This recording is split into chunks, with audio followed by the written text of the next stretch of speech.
Digna como tu sabiduría y tu cargo, como el ave más sabia de la selva, recibiste ese día la invitación del rey, el pavo de monte, a la celebración de todas las aves. Se preparaba el banquete, pero en tu seriedad y sabiduría no gustabas de ir a estos festejos. Sin embargo, no podías rechazar una invitación real. Llegaste con tu mirada grave y profunda.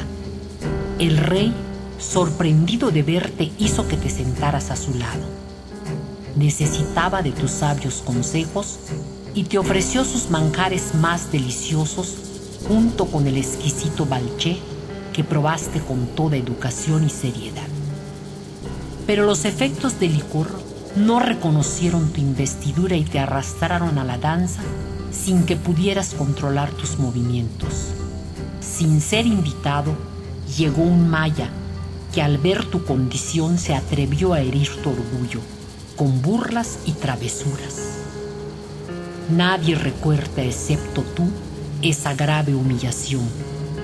Desde ese día tu voz de augurio rasgaría el manto de la noche, guardián de la oscuridad, provocando en el maya los temores más profundos.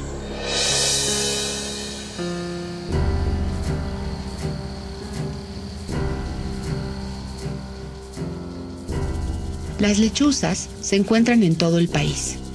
Son tan asombrosas por su forma y comportamiento que no es extraño que las de campanario, muán o xoch para los mayas formaran parte de los animales emblemáticos de su zodiaco. La lechuza es de la familia de las rapaces. Generalmente mucha gente piensa que son búhos, pues no, pertenecen a otra familia.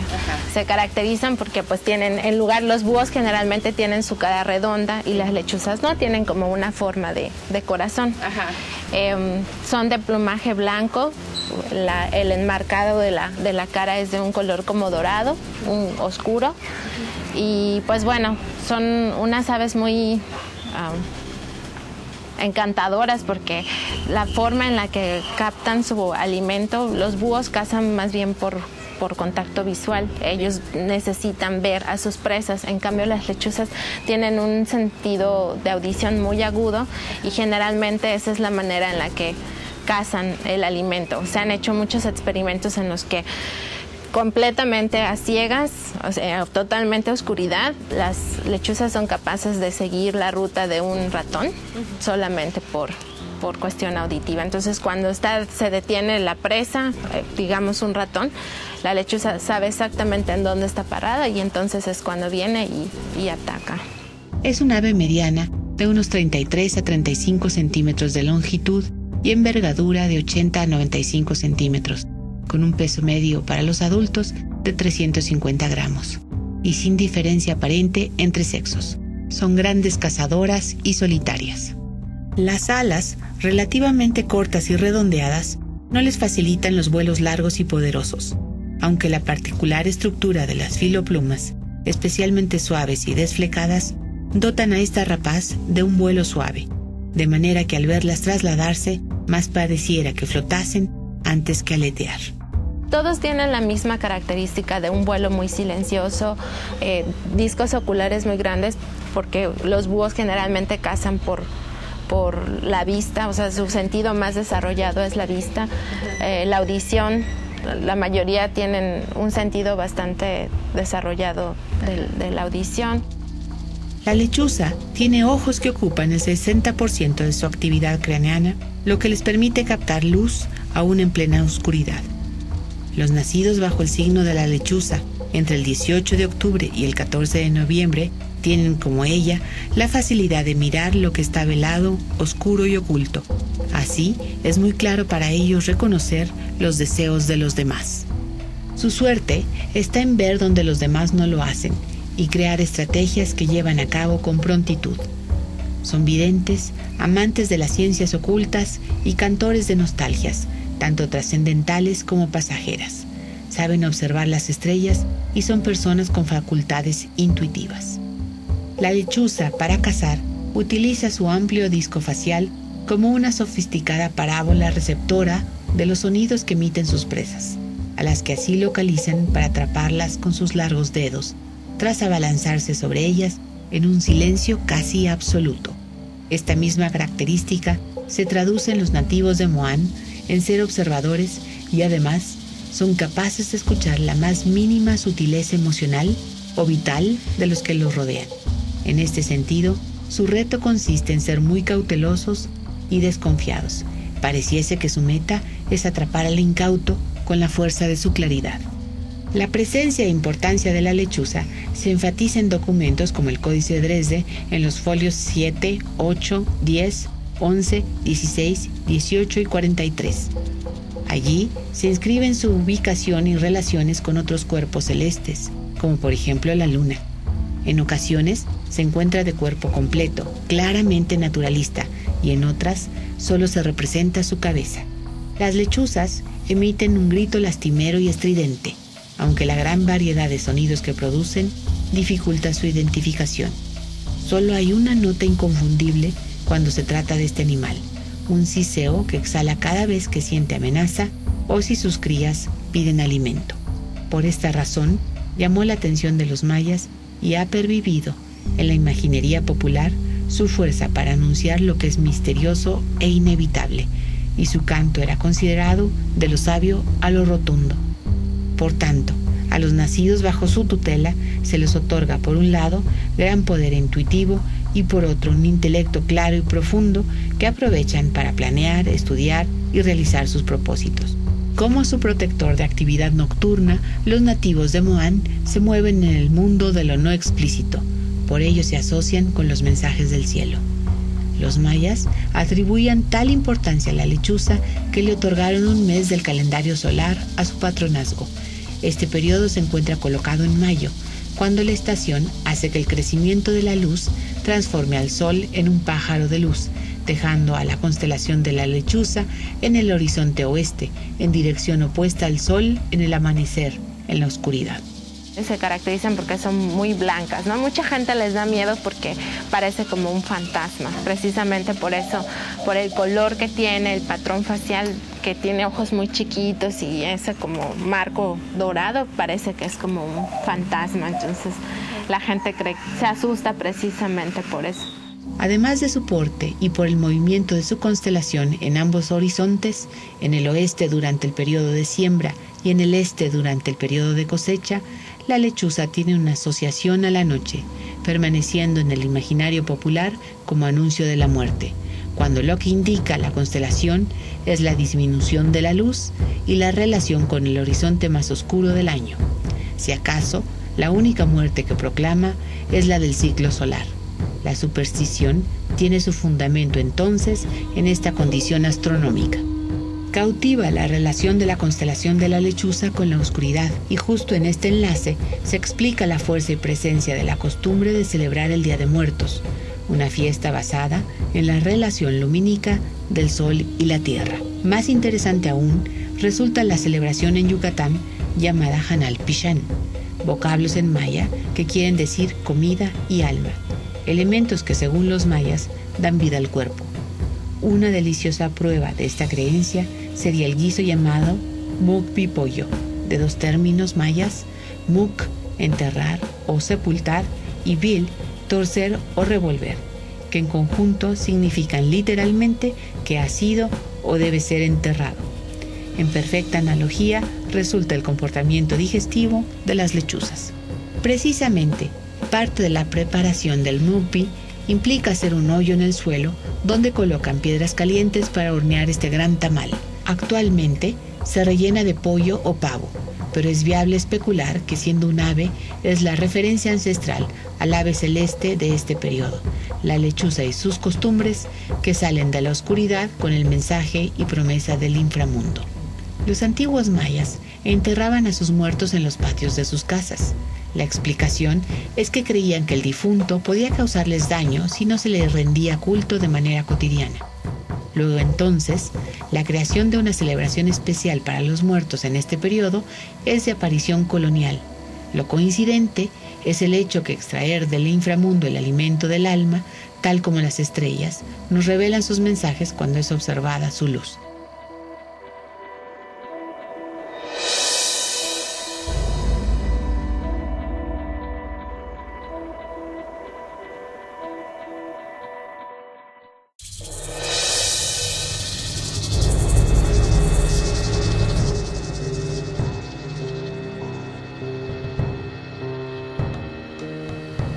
En el tiempo primero, cuando cuidabas la noche encerrada en tu cueva, llegó hasta ti la sentida petición de los hombres. Necesitaban dormir, el sueño reparador que solo la oscuridad puede otorgar. Bajo la condición de préstamo, les acercaste la nuez que les atraería por una ocasión el tesoro buscado. Demasiada tentación. Tú sabías que los hombres, por más sabios, cedían por curiosidad. Y al momento que te viraste, abrieron la nuez, envolviéndose todo en tinieblas.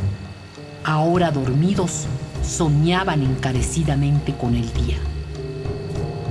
Levantando tu vuelo silencioso, advertiste que los hombres viven en el día, soñando con la noche, y sueñan con el día mientras dura la oscuridad. Por esta añoranza, no disfrutan el tesoro de cada instante.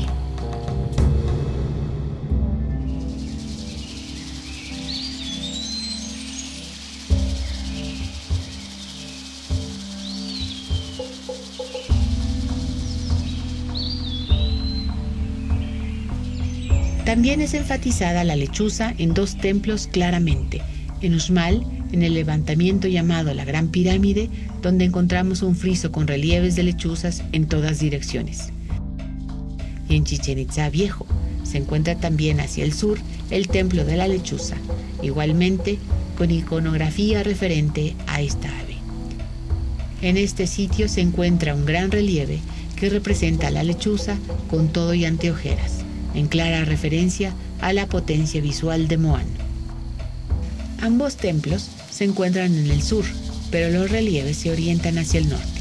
Esta ubicación refleja una red que estructura el punto de mira de los observadores si se encontraran en el centro del sitio, lo que explica la presencia de una lechuza en uno de los frisos del cuadrángulo de las monjas, en el que se encuentra del lado norte. El hecho de que el ave mire hacia el sur establece una línea de observación entre esta y el templo de las lechuzas en la Gran Pirámide. Además, es en la dirección sur donde el cielo presenta mayor movimiento estelar y este ángulo de observación permite estudiar todo lo que sucede en el cielo de este a oeste. Esto completa la comprensión de los mayas y la importancia de saber observar como la lechuza en todas direcciones. La dirección oeste astronómicamente corresponde al ocaso, aquella donde la luz se oculta y termina el periodo de actividad humana, simplemente porque nuestra biología está adaptada primordialmente a la actividad diurna. Al percibir esto, todas las culturas entendieron que en la noche la energía es radicalmente distinta y que había que develar sus misterios. Pero los hombres, y en este caso los mayas, ansiando siempre a la luz, diferenciaron que las luces de la noche eran esencialmente pequeñas luminarias que, agrupadas y siguiendo el curso del año, coincidían y manifestaban efectos que relacionaron dentro de su cosmología.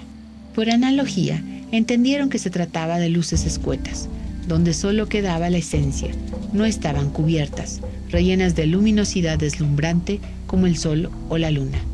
Sin embargo, siempre estaban acompañadas de su grupo, envueltas en la oscuridad, y se relacionaban con las grandes luminarias en el transcurso de los ciclos. También hay que decir que distinguían unas de otras por su brillo. Así las más refulgentes adquirieron personalidad propia como los planetas. Incluso algunas Ek, como eran llamadas las estrellas en maya, eran especiales por su brillo más allá de lo común y siguen su propio camino. Todos estos cuerpos no eran representados por esqueletos y sí presentan una diferencia entre sí. La representación de cada uno de los planetas tiene forma humana con algunos rasgos fantásticos, sobre todo en sus rostros y tocados. Por otro lado, También les fue asignado un cuerpo completo a las estrellas más brillantes, como es el caso de Sirio. En cambio, las representaciones que pertenecen al zodiaco poseen el cuerpo y cabeza del animal correspondiente, y suponemos que por su constante relación al Sol adquieren cuerpo y relleno, aunque sean constelaciones. Volviendo al Códice Dresde, encontramos descarnados, esqueletos como personificaciones de constelaciones.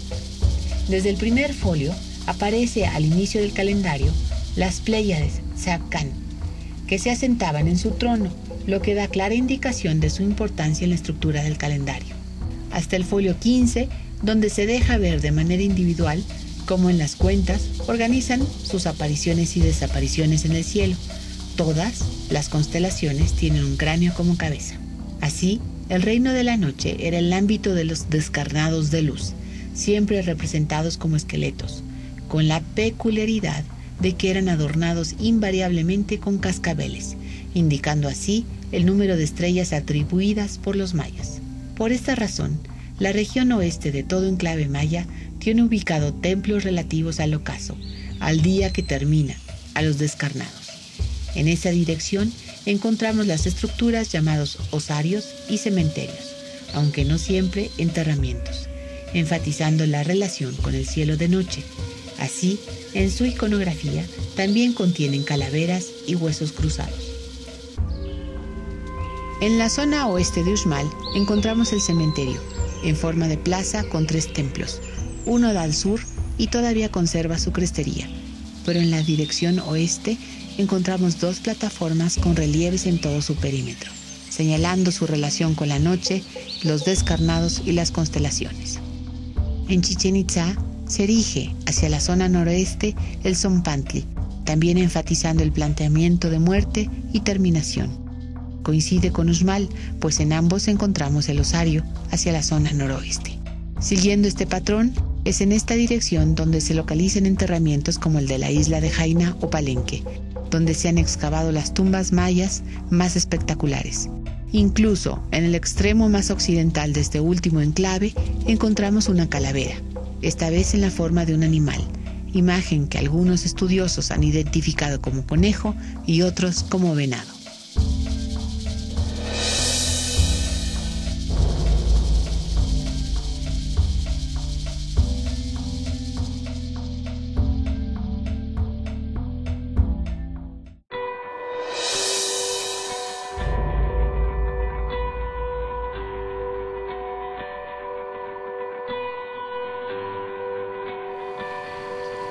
De acuerdo a la misma lógica de espacio y tiempo, encontramos también templos orientados hacia el oeste, que igualmente funcionan como observatorios que reflejan la luz del atardecer y el ocultamiento del sol.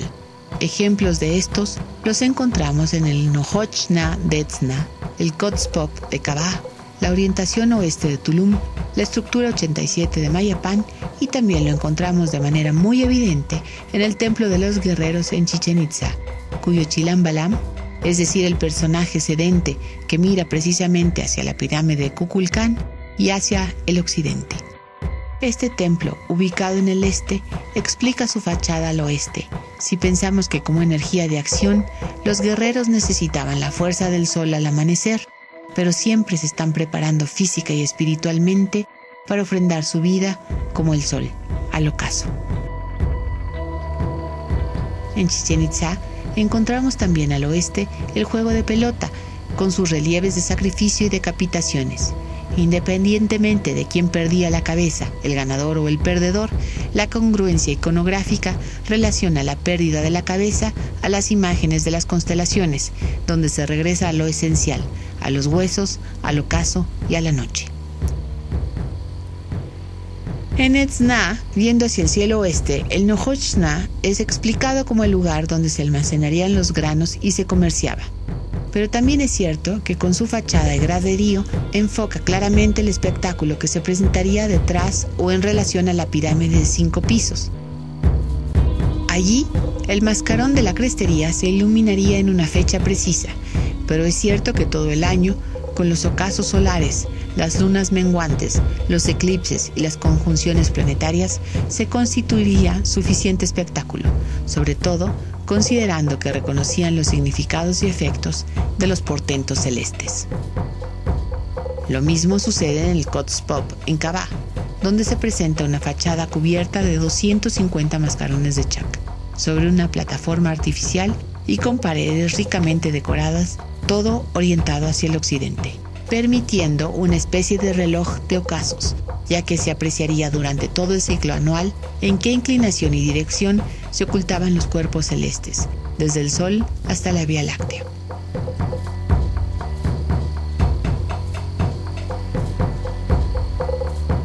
En Tulum apreciamos también la orientación mayoritaria de cada fachada del sitio hacia el oeste. Por esto, y por sus numerosos registros iconográficos, se le tiene considerado como un importante centro de culto para el llamado Dios descendente. Observadores rigurosos de los indicadores en el occidente evidenciaron así que todo aquello que cae en la noche está a punto de terminar, para ser parte del amanecer en otro momento del año.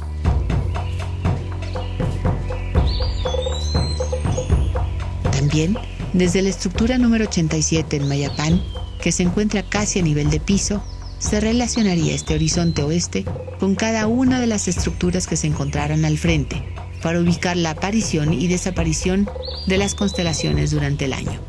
Incluso desde aquí, se registraría cuidadosamente el movimiento nocturno de Venus, ya que la plataforma de este planeta se encuentra frente a esta línea.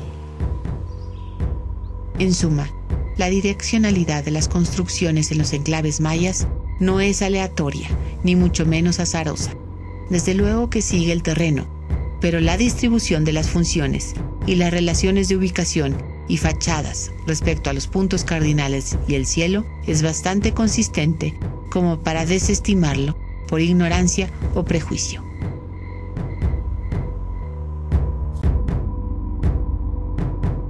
Llegaste de lejos con toda tu sabiduría y un deseo del hombre cumplido. Te había pedido lo más preciado. No hiciste más que traer bajo tus hermosas alas el deseo satisfecho, sabedora por haberlo visto todo. Te posaste silenciosa con grave mirada y aguardaste con la esperanza que el hombre recordara que era lo más importante para su corazón. Dijo lo primero que se le ocurrió. Deslumbrado por la luz, no sabía como tú moverse en los oscuros recovecos de su alma. Demasiadas preguntas, exigencias y demandas, pero no atinó a reconocer nada.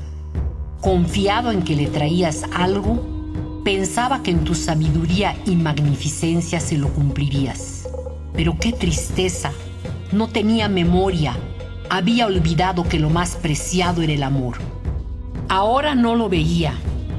Ansioso y cansado de esperar, no tendría la calma y por tanto no lo podría recibir. Alcanzaste a sugerirle que cediera la exigencia y viera lo que tenía frente a sí. Le pediste encarecidamente que hiciera el esfuerzo.